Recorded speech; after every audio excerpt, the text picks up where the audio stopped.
بسم اللہ الرحمن الرحیم۔ آج ہم اسماء الہی میں جو صفات کا مطالعہ کریں گے وہ واسع علیم کی صفت ہے۔ علیم سے ہم 2-3 سیشن میں واقف ہو چکے ہیں۔ واسع کا مطلب ہے بہت وسیع، بہت گنجائش والا، بہت وسعتوں والا، بہت پھیلاؤ والا، نعمتوں کی فراوانی والا، جس کے پاس چیزیں ختم نہ ہونے والی ہوں، بہت زیادہ کشائش والا، بہت گنجائش والا، بہت کھلے دل والا اور بہت کچھ رکھنے والا۔ یہ سارے اس کے اندر معنی پیدا ہو جاتے ہیں۔ تو واسع اور علیم کا مطلب یہ ہے کہ گنجائش تو اللہ تعالیٰ کے پاس بہت ہے، نعمتیں بے پناہ ہیں، نہ ختم ہونے والی ہیں، لیکن وہ جو دنیا میں اس نے تقسیم کا نظام بنایا ہے وہ کچھ اور طرح سے کیا ہے۔ وہ ایسا نہیں ہے کہ ہر ایک کو وافر مقدار میں دے دیا ہے، اگرچہ دنیا بھری ہوئی ہے نعمتوں سے، لیکن اس کی تقسیم کچھ اس طرح سے ہوئی ہے کہ کسی کو کچھ، کسی کو کچھ، کسی کو زیادہ، کسی کو کم۔ تو یہ کس وجہ سے ہے؟ یہ خدا کے علم کی وجہ سے ہے کہ کس کو کتنا ملنا چاہیے، کس وقت کتنا ملنا چاہیے۔ کبھی تھوڑا ملے گا، کبھی زیادہ ملے گا ایک ہی آدمی کو، اور کبھی چھین لے گا۔ تو یہ سب کچھ کیا ہے؟ یہ خدا کے علم کی بنیاد پر ایسا ہوتا ہے۔ وہ بہت واسع ہے، لیکن اپنے علم کی بنیاد پر کچھ معاملات میں تنگی بھی آ جائے گی، کچھ صورتوں میں لگے گا کہ ضرورت سے زیادہ مل گیا ہے، کچھ صورتوں میں ملے گا کہ اب تو آنا چاہیے لیکن نہیں آ رہا تو نہیں آتا۔ یہ سارا کچھ ہوتا ہے۔ تو یہ علم کی بنیاد پر ہوتا ہے کہ کس کو کیا کرنا ہے، کیا نہیں کرنا ہے۔ اب آیات کی روشنی میں اس کو سمجھتے ہیں۔ پہلی آیت جو ہے وہ سورہ البقرہ کی 115 ہے۔ فرمایا کہ مشرق و مغرب اللہ ہی کے ہیں، تو جدھر بھی تم چہرہ کر لو گے تو وہیں اللہ تعالیٰ کا چہرہ ہے، وہیں اللہ کا رخ ہے، وہیں اللہ کا سمت ہے۔ اللہ تعالیٰ واسع علیم ہے۔ گویا اللہ تعالیٰ نے جو مشرق و مغرب کی قبلہ ہمارا بنایا یا اس طرح کی چیزیں بنائیں، تو اس وجہ سے نہیں کہ اللہ تعالیٰ محدود ہے، وہ اس وجہ سے کہ ہمارے اندر اس کے کچھ حکمتیں ہیں کہ ہمارے اندر نظم ضبط آئے۔ مثلا فرض کر لیجئے کہ نماز میں قبلہ اللہ تعالیٰ ہمارے اوپر چھوڑ دیتے کہ کدھر منہ کرنا ہے، تو کوئی مسجد ادھر کو بنی ہوتی، کوئی ادھر کو بنی ہوتی، جماعت کرانا ممکن نہ ہوتا۔ وہ کہتا ہے جی میں نے ادھر منہ کرنا ہے، تم نے ادھر کرنا ہے۔ تو اب یہ ساری حکمتیں اس کے اندر ہیں۔ پھر اتحاد، یگانگت جو حج کا اور خانہ کعبہ کا مرکز ہونا ہمارے اندر پیدا کرتا ہے، وہ ساری حکمتوں کی وجہ سے قبلہ بنایا جاتا ہے۔ اس وجہ سے قبلہ نہیں بنایا جاتا کہ اللہ تعالیٰ کہیں محدود ہے۔ تو فرمایا کہ تم مشرق کی طرف منہ کر لو یا مغرب کی طرف کر لو، اللہ تعالیٰ کی وہ ساری زمینیں، آسمان، وسعتیں اسی کی ہیں۔ جدھر بھی رخ کرو گے ادھر ہی اللہ کی سمت ہے۔ وہ کوئی محدود نہیں ہے کہیں پر، وہ کہیں ایک ہی سمت میں نہیں بیٹھا ہوا ہے، وہ ہر جگہ موجود ہے۔ تو اس لیے جہاں بھی رخ کر لو گے، جدھر بھی منہ کر لو گے، وہیں اللہ کی ڈائریکشن ہے، وہیں اللہ کا رخ ہے، کیونکہ اللہ تعالیٰ واسع علیم ہے۔ اب مشرق و مغرب کی جو پابندی کی وہ علم کی بنیاد پر ہے، نہ کہ واسع ہونے کی بنیاد پر۔ یعنی اللہ تعالیٰ محدود نہیں ہے کہ بس خانہ کعبہ ہی کی طرف رخ کریں گے تو اللہ کی طرف رخ ہوگا، نہیں، جدھر بھی رخ کر لیں گے اللہ کی طرف ہوگا۔ علم کی بنیاد پر کہ اکٹھا کرنے کے لیے، امت کو ایک رنگ میں رکھنے کے لیے، امت کے اندر اتحاد اور یگانگت پیدا کرنے کے لیے ضروری ہے کہ وہ خانہ کعبہ کی طرف یا ایک سمت کی طرف قبلہ بنائے۔ تو یہ واسع علیم، یہ باتیں دونوں اکٹھی کر کے یہ مفہوم پیدا ہوتا ہے۔ اس کے بعد حضرت سموئیل کے زمانے میں طالوت کو بنایا گیا بادشاہ، تو اس کے جو صفات بتائیں اللہ تعالیٰ نے، وہ بتایا کہ میں نے تمہارے اوپر جس کو چنا ہے اس کو اللہ تعالیٰ نے علم میں اور جسم میں کشادگی دی ہے، اور اللہ تعالیٰ جس کو چاہتا ہے اپنا ملک اس کا بادشاہ عطا کر دیتا ہے، اور جس کو چاہتا ہے نہیں عطا کرتا۔ ٹھیک ہے، کیونکہ اللہ تعالیٰ واسع علیم ہے۔ اللہ تعالیٰ خود ایک آدمی کو بادشاہت دے رہے ہیں۔ میرے آپ کا مسئلہ ہو تو ہم کہیں گے چھن جائے گی، تو ہم اپنے ماتحت تو بناتے ہیں، اور دیتے وقت ہم ڈرتے ہیں کہ میرا اپنا مال ختم ہو جائے۔ قرآن نے اس کو ایک اور مثال سے بھی سمجھایا ہے کہ تم اپنے غلاموں کو اتنا کچھ دے کر اپنے برابر نہیں کرنا پسند کرتے ہو کہ اپنے برابر کر لو، تو خدا کے شریک کیوں ٹھہراتے ہو؟ تو جو تمہارا اپنا اخلاقی وجود ہے اس کے مطابق خدا کے بارے میں معاملہ کرو۔ تو اب اللہ تعالیٰ نے ایک شخص کو، طالوت کو، جو حضرت سموئیل نبی کے زمانے میں تھے، ان کو اللہ تعالیٰ نے بادشاہ عطا کی، اور بادشاہ عطا کرتے ہوئے کہا کہ میں واسع ہوں۔ یعنی بادشاہت دینا چھوٹا عمل نہیں ہے، بڑا عمل ہے، اس لیے کہ گنجائش اللہ تعالیٰ کے پاس نعمتیں ہی نعمتیں ہیں، کوئی کمی نہیں ہے اس کے ہاں۔ البتہ میں نے اس کو کیوں دی ہے، کسی اور سردار کو کیوں نہیں دی؟ یہ بالکل وہی سوال ہے کہ جو قریش نے کیا کہ نبی کریم صلی اللہ علیہ وسلم پر نبوت کیوں آ گئی، کوئی بڑے سردار پر آتی عربوں کے؟ تو وہ کس وجہ سے کہ اللہ تعالیٰ جانتے ہیں کہ اپنی رسالت کہاں رکھیں گے، کس کو اپنا رسول بنائیں گے۔ وہ ایسے نہیں ہے کہ کوئی الٹ ٹپ طریقے سے بس بڑے کو دینی ہے، بڑے کو نہیں دینی، جو اس کی صلاحیت رکھتا ہے اس کو دینی ہے، جس کے اندر وہ دم خم ہے، جس کے اندر وہ قوت اور صلاحیت ہے، جس کے اندر وہ شرافت ہے، جس کے اندر وہ نیکی ہے، جس کے بعد اس کو نبوت دی جا سکتی ہے، اور وہ نبوت کے ساتھ فراڈ نہیں کرے گا، دھوکہ نہیں کرے گا، وہ اس کو اپنے انا کا غذا نہیں بنا لے گا، ایسے شخص کو دینی چاہیے۔ تو فرمایا کہ میں نے جو بادشاہت دی ہے طالوت کو تو اس وجہ سے کہ میں گنجائش رکھتا ہوں، دے دی، اور میں نے اس کو کیوں دی ہے، باقیوں کو کیوں نہیں دی؟ تو اس کی وجہ یہ ہے کہ میرا علم یہ کہتا ہے کہ یہی صحیح بادشاہ ہوگا۔ اس کے اور بھی اللہ تعالیٰ نے نشانیاں بتائیں کہ اس کے زمانے میں تمہارا وہ تابوت سکینت جو ہے وہ واپس آ جائے گا وغیرہ وغیرہ، لیکن بہرحال اللہ کے علم کی وجہ سے تو دنیا میں جتنی بھی بادشاہتیں آتی اترتی چڑھتی ہیں وہ اللہ تعالیٰ کے علم کی بنیاد پر ہوتی ہیں کہ اب اس قوم کو کیسا آدمی چاہیے۔ اگر اللہ نے سزا دینی ہے تو برا آدمی قائم کر دیتے ہیں، اگر اللہ نے کوئی بھلائی کا چاہتے ہوتے ہیں تو اس کو کوئی اچھا آدمی ان کے اوپر آ جاتا ہے۔ تو یہ خدا کے فیصلے ہوتے ہیں۔ اب وہ ظاہر ہے کہ جن کو وہ بادشاہ دیتا ہے وہ اپنے علم کی بنیاد پر دیتا ہے۔ تو جہاں طالوت کا تو انتخاب تھا وہ نبی کے ذریعے سے ہو رہا، تو پتہ تھا کہ یہ فائدے کے لیے ہو رہا ہے، لیکن دنیا میں اب ہمیں پتہ نہیں ہوتا کہ ہمارے اوپر جو حکمران آ رہے ہوتے ہیں وہ کس وجہ سے آ رہے ہوتے ہیں۔ تو اس لیے وہ خدا کے وسعت، خدا کی کشائش، خدا کی بے پناہ نعمتوں کا ایک اظہار ہوتا ہے، اور دوسرا خدا کے علم کی بنیاد پر ہوتا ہے۔ بعض اوقات قوموں کو مسائل سے نکالنے کے لیے بادشاہ بنا دیا، کچھ کر دیا، تو وہ خدا کی اپنے علم کی بنیاد پر ہے۔ اس کے بعد سورہ البقرہ کی ایک آیت ہے 261، اس کو میں نے لیا ہے۔ مثل الذین ينفقون اموالهم فی سبیل اللہ کمثل حبۃ انبتت سبع سنابل فی کل سنبلۃ مئۃ حبۃ، کہ اللہ کی راہ میں خرچ کرنے کی مثال ایسی ہے کہ ایک بالی، ایک پودا بویا گیا، اس کی ایک بالی نکلی، اور اس بالی میں جو تھی وہ 700 گنا دانے ہو گئے، ہر بالی میں 7 بالیاں نکلی، اور ہر سنبلہ جو تھی وہ 100 دانے تھے اس کے اندر۔ تو گویا کہ ایک بیج بویا گیا تو 700 بیجوں میں تبدیل ہو گیا، ایک گرین بویا گیا 700 گرینز بن گئے۔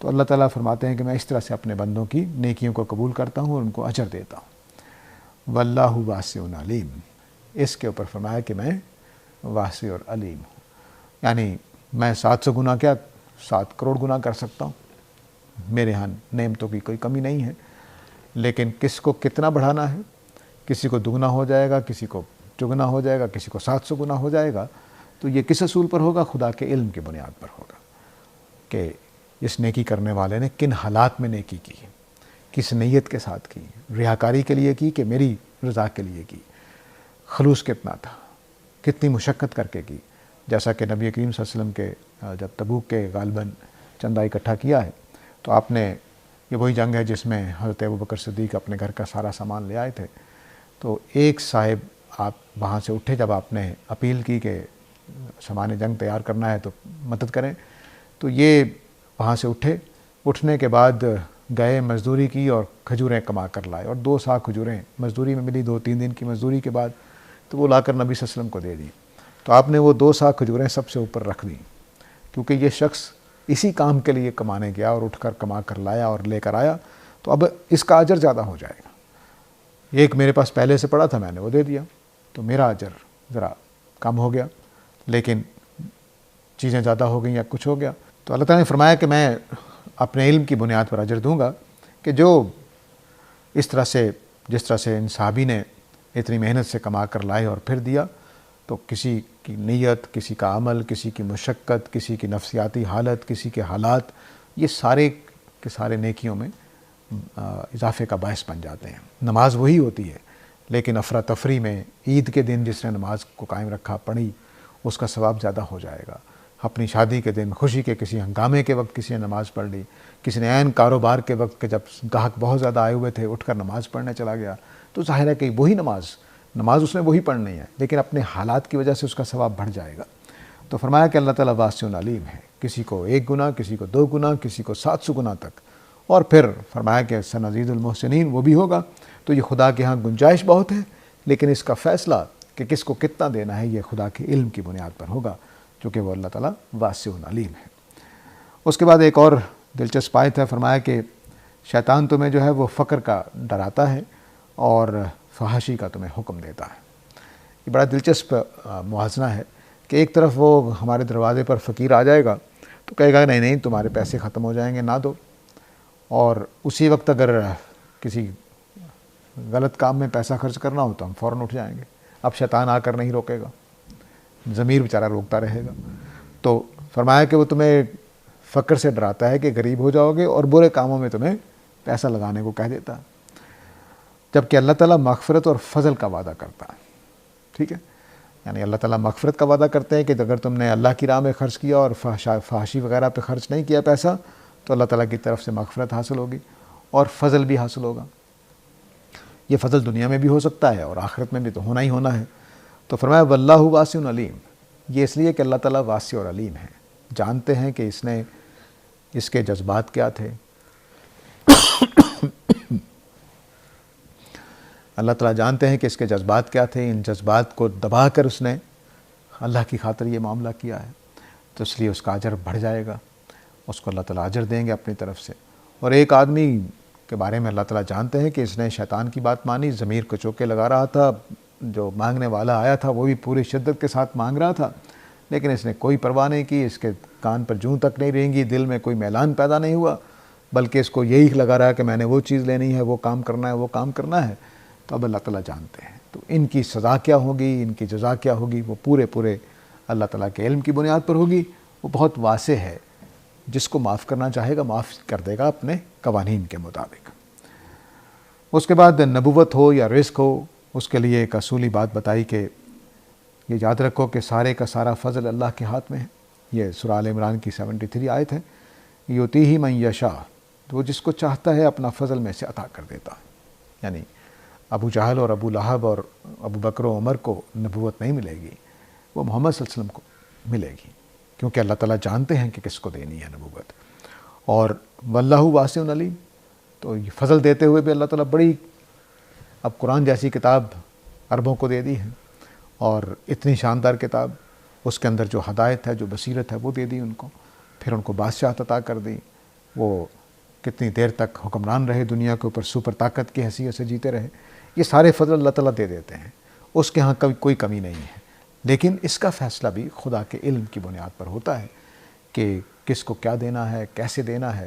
تو نبوت ہو، فضل ہو، رزق ہو، کوئی اور فضیلت ہو، کسی کو درجہ بلند کرنا ہے، کسی کو کچھ کرنا ہے، وہ علم کی بنیاد پر ہوگا۔ اس علم کے اندر حکمت شامل ہے، کیونکہ اللہ تعالیٰ کی کوئی صفت بھی کبھی معطل نہیں ہوتی ہے۔ وہ اگر حکیم ہے تو ہمیشہ ہر کام میں اس کی حکمت موجود ہوگی، وہ علیم ہے تو ہر کام میں اس کا علم کے اوپر مبنی ہوگا، وہ واسع ہے تو ہر کام کے اندر اس کی بڑا پن ہی نظر آئے گا، وسعت ہی نظر آئے گی۔ کائنات بنانے بیٹھا تو اتنی بڑی کائنات بنا دی، تو میرے آپ کو بنایا تو ایک عجیب و غریب صلاحیتوں والا ذہن ہمیں دے دیا، اتنے کام کر سکتا ہے، یہ کیا کچھ اس نے دریافت کر لیا ہے۔ ذرا اپنے ارد گرد نظر ڈالیں اور ذرا پرانے زمانے کو جنگلوں میں، گاؤں میں جا کر دیکھیں کہ کہاں سے ہم کہاں پہنچ گئے ہیں۔ تو اس کی وسعتوں میں کوئی کمی نہیں ہے، لیکن دیتا اسی کو ہے جس کو وہ چاہتا ہے، جس کو وہ چاہتا ہے، مطلب کہ جو اس کے قوانین پر، اس کے حکمتوں پر، اس کے بنائے ہوئے ڈیزائن پر، اس کی جو بھی مقاصد ہیں ان کے لحاظ سے جس کو دینا بنتا ہے اسی کو دیتا ہے، جس سے چھیننا بنتا ہے اسی سے چھینتا ہے۔ اس کے بعد سورہ المائدہ کی آیت 54 ہے کہ اللہ کی راہ میں لوگ جہاد کرتے ہیں اور کسی ملامت کرنے والے کی ملامت سے ڈرتے نہیں ہیں، یہ اللہ کا فضل ہے، جس کو چاہتا ہے دیتا ہے۔ اللہ تعالیٰ بہت واسع اور علیم ہے۔ علم ہو، ایمان کے اوپر قائم رہنا ہو، اس کے اوپر عمل کرنے ہو، یہ بھی اللہ کے فضلوں میں سے ایک فضل ہے۔ تو صحابہ کی یہاں صفت بتائی گئی ہے کہ وہ اللہ کی راہ میں جہاد کرتے ہیں، کسی سے ڈرتے گھبراتے نہیں ہیں، نہ تانے دینے والوں سے، نہ روکنے والوں سے۔ تو اب یہ جو جذبہ ہوتا ہے کہ آدمی نیکی پر عمل کرے، لوگوں کی ملامت کے ڈر سے رک نہ جائے، وہ حق پر قائم رہے، دنیا کے نقصان سے ڈر نہ جائے۔ مثلا میں سچ بول دوں گا تو میری جاب نہ چلی جائے، میں سچ بول دوں گا تو میری ماں ناراض نہ ہو جائے، میری بیوی نہ مجھے ڈانٹ دے۔ یہ سارے جو ڈر ہیں یہ اس کو حاصل ہوتے ہیں جو خدا کے سے ذرا دور ہوتا ہے۔ تو جو خدا کی طرف ملان جس کا ہوتا ہے اور وہ حق پر قائم ہوتا ہے، تو فرمایا کہ یہ اللہ کا اس کے اوپر فضل ہوتا ہے، اور اللہ کا یہ فضل بڑے کھلے طریقے سے اللہ تعالیٰ دینے کو تیار ہیں، لیکن ہم لینے کو تیار نہیں ہیں۔ چنانچہ اللہ تعالیٰ کا یہ فیصلہ کہ کس کے اوپر کتنا فضل ہونا ہے، کس معنی میں فضل ہونا ہے، کس پہلو سے ہونا ہے، کس ٹائپ کا ہونا ہے، یہ سارا کچھ اللہ کے علم کی بنیاد پر ہوتا ہے۔ وہ واضح ہے، دینے کو ہر وقت تیار ہے، لیکن ہم اپنی بدبختیوں کی وجہ سے، اپنے کرتوتوں کی وجہ سے خدا سے، اس بڑے خدا سے جس کی وسعتوں میں کوئی کمی نہیں ہے، اس سے محروم رہ جاتے ہیں۔ تو اللہ تعالیٰ یہ دیکھتے ہیں کہ ابو جہل کو ایمان دیا جائے کہ نہ دیا جائے، تو اپنے علم کی بنیاد پر وہ فیصلہ کرتے ہیں کہ اس کے اندر ایمان لینے کی کوئی صلاحیت موجود نہیں ہے، کوئی ارج موجود نہیں ہے، کوئی قوت، کوئی ارادہ موجود نہیں ہے، تو وہ نہیں دیتے۔ دوسری طرف ابو بکر صدیق کو دے دیتے ہیں، کیونکہ دیکھ رہے ہوتے ہیں کہ ان کی شان ہی اور ہے، وہ اور طرح سے باتوں کو سمجھنا چاہ رہے ہیں، بڑی سنجیدگی کے ساتھ باتوں کو سنتے ہیں، مانتے ہیں، سمجھتے ہیں، غور کرتے ہیں۔ تو اس لیے اللہ تعالیٰ کی ہدایت تو بانٹ دی اللہ تعالیٰ نے، پورے عربوں کو، پورے عجم کو دے دی، لیکن ملے گی کس کس کو، وہ اللہ تعالیٰ اپنے علم کی بنیاد پر فیصلہ کرتے ہیں۔ سورج ہر ایک کے لیے چمک رہا ہے، لیکن سورج کی روشنی اسی کو گرمائش پہنچائے گی، اسی کو روشنی پہنچائے گی جو نابینا بن کر نہ بیٹھا ہو، جو چھت کے اندر نہ بیٹھا ہو۔ تو جو باہر نکلے گا اسی کو سورج کی تمازت ملے گی، جو باہر نکلے گا، جس کی آنکھیں ہوں گی، اسی کو روشنی ملے گی۔ تو یہ اب اللہ تعالیٰ اپنے علم کی بنیاد پر اندھوں کو روشنی سے محروم کر دیتے ہیں، اندھے جو عقل کے اندھے ہوتے ہیں، اور یہی واسع علیم کے معنی ہے یہاں پر۔ تو اس لیے ہمیں اپنے خدا سے فضل تلاش کرنے والا بننا چاہیے، اس کا جو بھی فضل ہے ان کو حاصل کرنے کی کوشش کرنے والا بننا چاہیے، تاکہ ہم اس کے علم کی بنیاد پر، اس کے اصولوں پر پورے اتر جائیں اور وہ ہمیں یہ چیز عطا کر دیں۔ اس کے بعد فرمایا کہ تم ان عورتوں سے شادی کرو جو تمہارے غلاموں میں سے ہیں، آزاد ہیں ان میں سے، اور اگر تمہیں ڈر ہو کہ تم فقیر ہو جاؤ گے تو کوئی بات نہیں، اللہ تعالیٰ تمہیں غنی کرنے والا ہے۔ شادی بیاہ کے مسائل ہوں جس میں مردوں کے اوپر خاص طور سے اللہ تعالیٰ نے کمانے کی ذمہ داری ڈالی ہے، تو اس میں ظاہر ہے کہ یہ سوال پیدا ہو جاتا ہے کہ شادی کرے کہ نہ کرے۔ اس میں اللہ تعالیٰ کی طرف سے یہ وعدہ صادق کیا جا رہا ہے کہ تم اگر خدا کی رضا کے لیے شادی کرتے ہو اور گھبرا رہے ہو کہ پتہ نہیں اس وقت اخراجات پورے ہوں گے کہ نہیں ہوں گے، تو اللہ تعالیٰ اپنی گنجائش سے معاملہ حل کر دے گا، کیونکہ وہ واسع اور علیم ہے۔ خدا سے مایوس نہیں ہونا چاہیے۔ البتہ علیم کا لفظ یہاں بتا رہا ہے کہ یہ نہ سمجھنا کہ میں لازمی طور پر رزق بڑھا دوں گا، نہیں، وہ تمہارے حالات، تمہاری بیوی کے حالات، تمہارے گھر کے حالات، خدا کی کائنات کے مقاصد، دنیا چلانے کے جو بھی قاعدے ضابطے ہیں، ان کے مطابق ہی میں گنجائش دوں گا، رزق دوں گا۔ تو یہ نہ خیال کرنا کہ بس میں وعدہ کر رہا ہوں تو بس اب میں شادی کرتا ہوں تو 4 چاند لگ جائیں گے رزق کو، نہیں، وہ اپنے علم کی بنیاد پر ہی دے گا، ہے واسع وہ، اس کے ہاں کمی کوئی نہیں ہے، لیکن تمہارا انشاءاللہ گزارا ہوتا رہے گا، کیونکہ اللہ تعالیٰ اپنے علم کی بنیاد پر اپنی وسعت کے مطابق تمہیں دیتے رہیں گے۔ تو یہ واسع علیم تھا۔ امید ہے کہ ہم اللہ تعالیٰ کے اس صفت کے پہلو سے اپنی زندگی کو استوار کر سکیں۔ اس کے ساتھ ہی اجازت چاہتا ہوں۔ وآخر دعوانا ان الحمد للہ رب العالمین۔